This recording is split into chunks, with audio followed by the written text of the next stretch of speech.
Hi guys, Chamion here from Food by Chamion. I hope all is well. I am going to do arepas. For that, the measured ingredients you will need is 4 cup of cornmeal, yellow cornmeal, half cup of all-purpose flour, 2 teaspoons of salt. I will use one because the seasoning will have salt. The meat, sorry. Uh, Enough water to form a clean dough. Okay, you need 2 tablespoons of lard and 2 tablespoons of butter and 3 teaspoons of baking powder. I am going to be using minced beef for this demo. Okay, I want to humbly apologize to those of you that don't eat beef for either religious reasons or health reasons. Okay, my humble apologies. It is not intentional. I'm going to move on.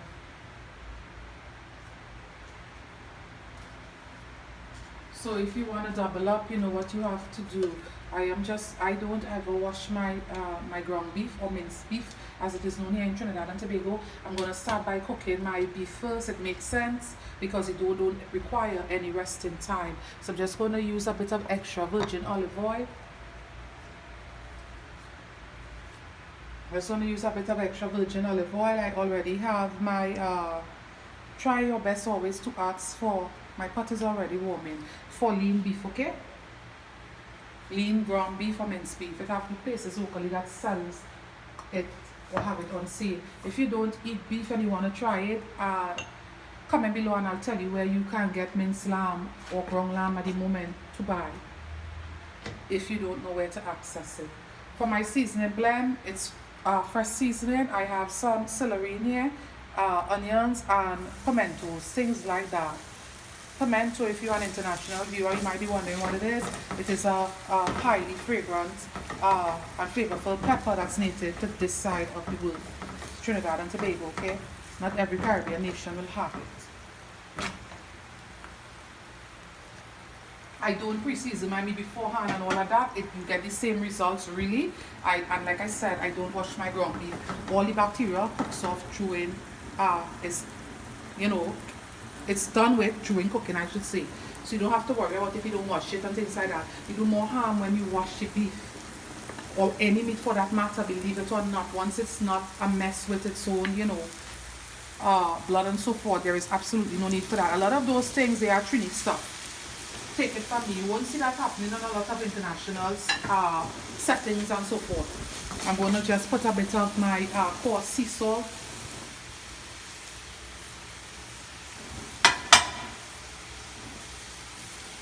With this, less is more. When you have the coarse sea salt like I use,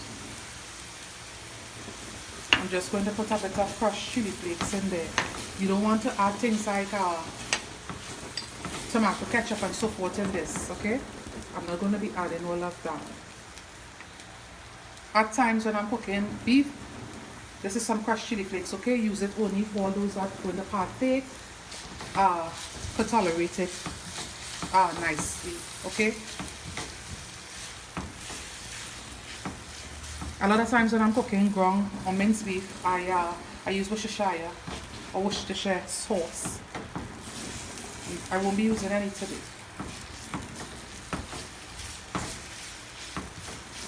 If you want to turn things up a bit and have it really really nice and you can put some ground spice in here. I don't cook my beef with water either. It might sound alarming to a lot of persons, but I don't. It's not necessary, believe me. You take a longer time to cook it and all of that when you add water. So you're just going to let it render off its own liquid and cook and so forth. Believe me when I say that a lot of this stuff that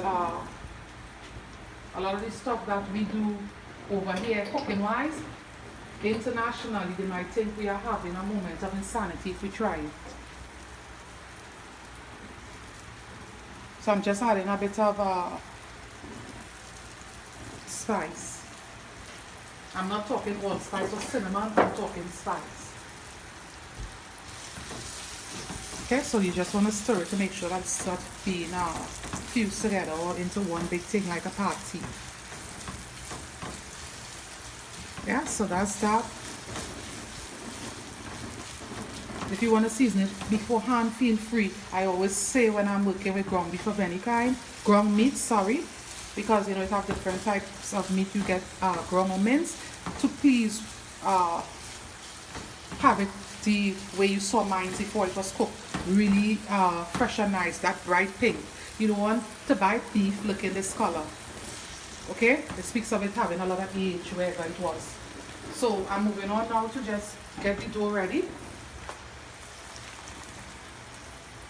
Remember, I call all the ingredients. If you're having any issues, just comment below and I'll walk you through things.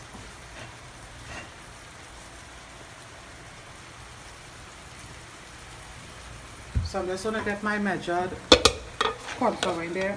I love corn flour a lot. I just want to take you all back to the pot to see what's happening without any liquid added to my beef. For those of you that might be a bit concerned, remember, no liquid was added. You are seeing what's in the pot now.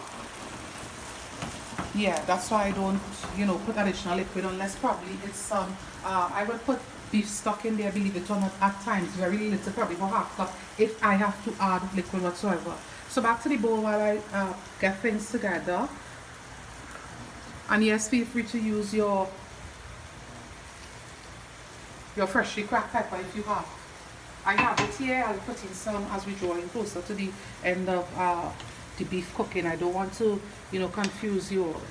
That's my baking powder. I am not using yeast, so I don't need tempered water. Let me just get in my, before I get in my butter and such, let me just combine all my stuff with my spatula. I'm going to use my spatula just to get things nicely incorporated. I'm just going to put a pinch of this coarse sea salt. It will dissolve when the water hits. So you see I'm not using that measured amount, okay? Some person might even put a bit of sugar in here. White or granulated sugar, as it is known here in Trinidad and Tobago. So I'm going to get in the butter at this stage. Remember, it's measured, okay? Not melted butter. And then I'm going to get in the lard, what my international friends might know as Crisco. Crisco is a brand, but I'm just getting, trying to get you all to have an idea of what it is.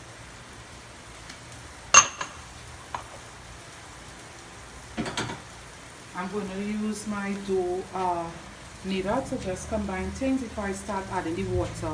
I was going to speak about something while I was calling all the measured ingredients, because it comes up a lot. Sometimes persons want to know exactly how much water did you use, exactly which setting should I put my my oven or my stove, my range on. Listen, I have said time and time again very humbly, I could come and give you all those things, but we don't have the same range or stove, I'm sure. So the settings might be somewhat different. Also, I always speak on when we are doing those that we want to just watch while we are working. You know, cooking, you have to pay attention. You must, you should. It's necessary. So when I say until it forms a clean dough, you will see what I'm referring to. If you don't like the idea of the lard in there, well, you can probably use some high quality oil of your choice. I don't think it should mess the general outcome of it, final product of it up. So that is the stage. If you don't have this tool, just use a fork to get your butter incorporated. So here's our beef. I'm going to get ready to put the freshly cracked pepper in now. It needs to cook off a bit more.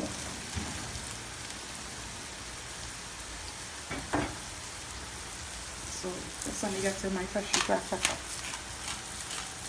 Not too much.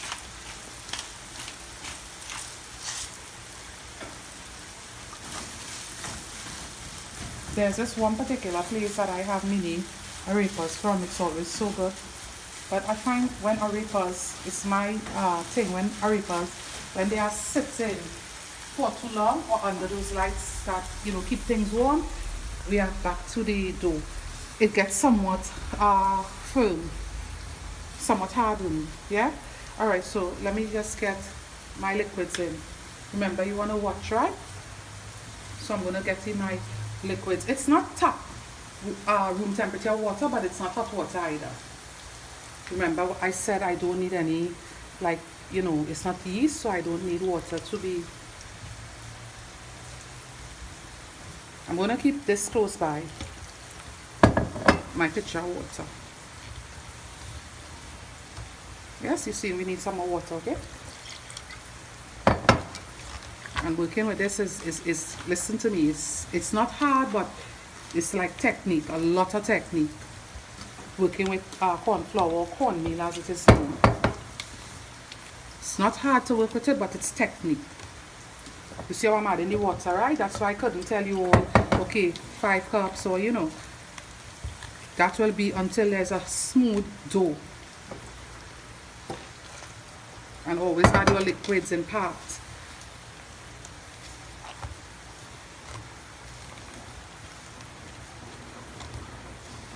I will add just a bit more.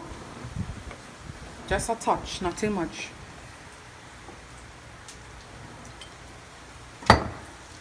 I'm taking off my beef. It's good at this moment. We're still going to have some more cooking with it because it's going to deep fry, of course, the arepas, okay? So I'm just going back to my, might seem like I'm doing a lot in this demo at once, but no, it's not. I always tell you, if you have something to do, like probably prepare meats and so forth, that you want to do that before you get into the other part of stuff, okay? So this is where I want it. I'm going to show you guys. Just don't like to see the mess. This is what we have. This is how the dough looks. This is where you want to make sure it's at when you are. This is the dough that you'll be looking for, okay?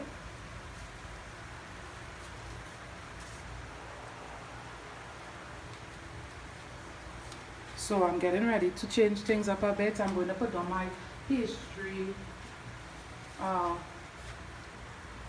my pastry mat. Always keep your areas that you are working on clean and just get them into balls.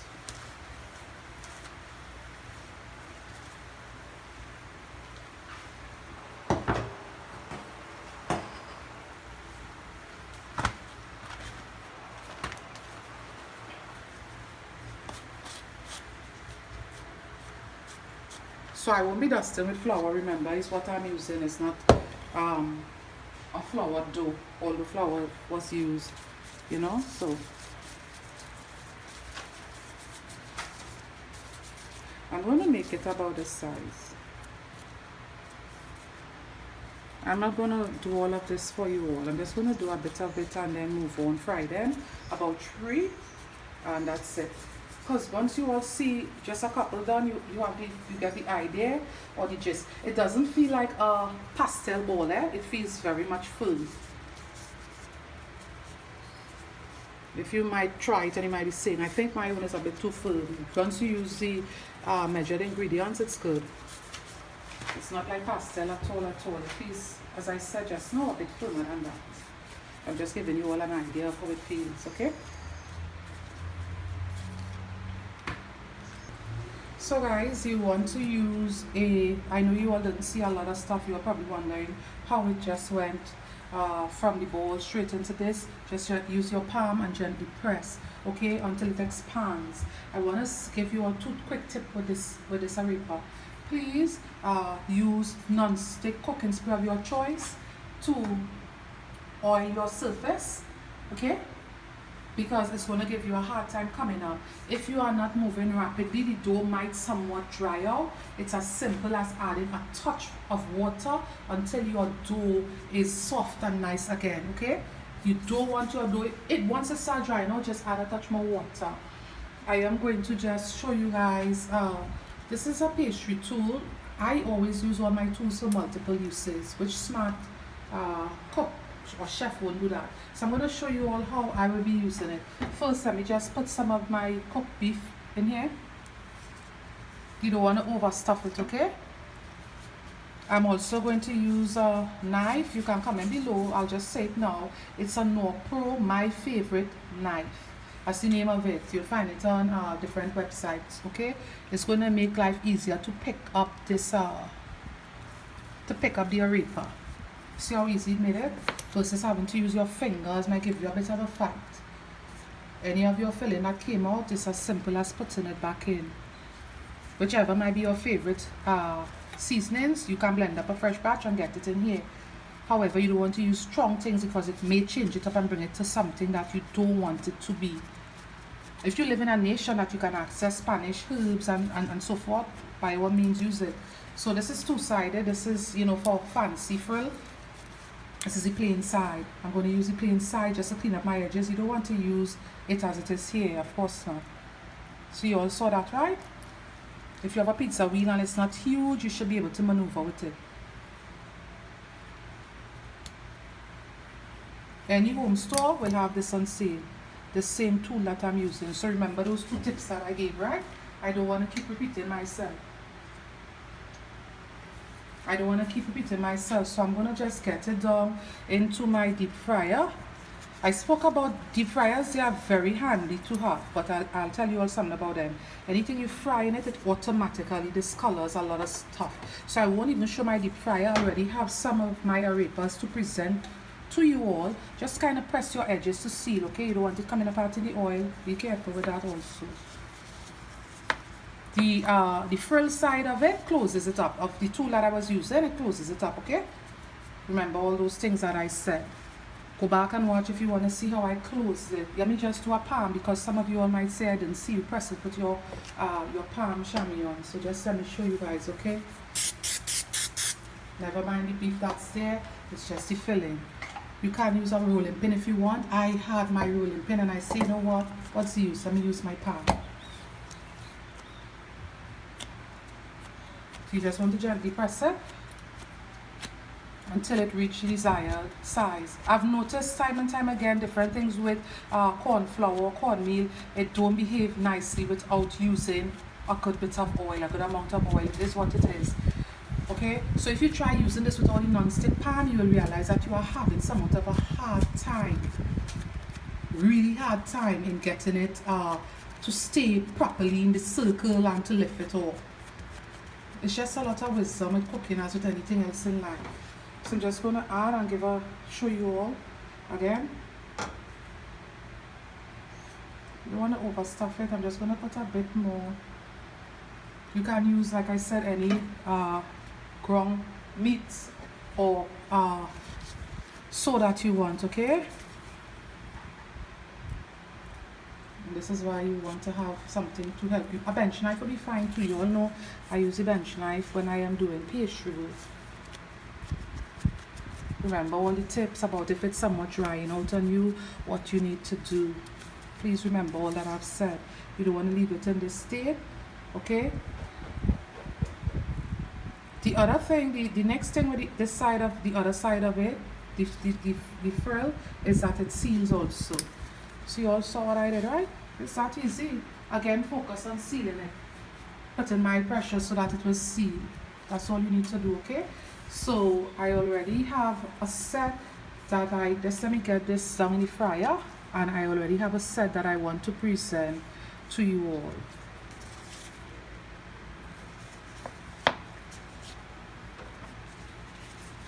The taste is lovely. You cook it to the desired color that you want, okay? Let me just clear my area.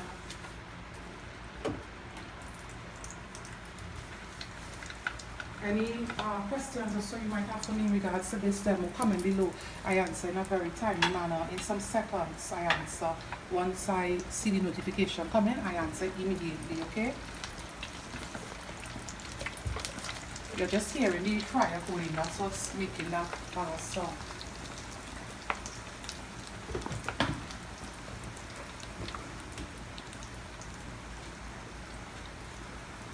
And it's very easy.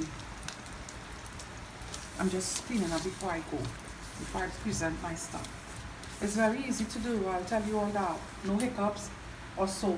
I will say the only pro requirement in making this for the first time is that you want to make sure that it's your dough is, you know, at its correct texture. So that's the final product of the arepa. I'm going to show you guys the whole one, what it looks like. I'm just going to lift it in my hand. It's very nice and soft and airy. This is what the whole one looks like. On there, of course, is one that I cut into. Guys, a pleasure. It's my own. It was my own. It's always my own. If you don't know, if you're a first time viewer, I take the time to welcome you to all my returning supporters and subscribers and viewers. Thank you for staying with me. It means a lot. If you don't know and you are new, Food by Chamion, we are all over social media. We are on Instagram, we are on Facebook, we have a YouTube channel, of course, all under one name, Food by Chamion. If you want to come into direct contact with me, send me an email on email address foodbychamion@gmail.com. Use all common letters. Guys, until I'm with you all, bye. Thank you for all your amazing love and support and well wishes. I'll be to you all soon.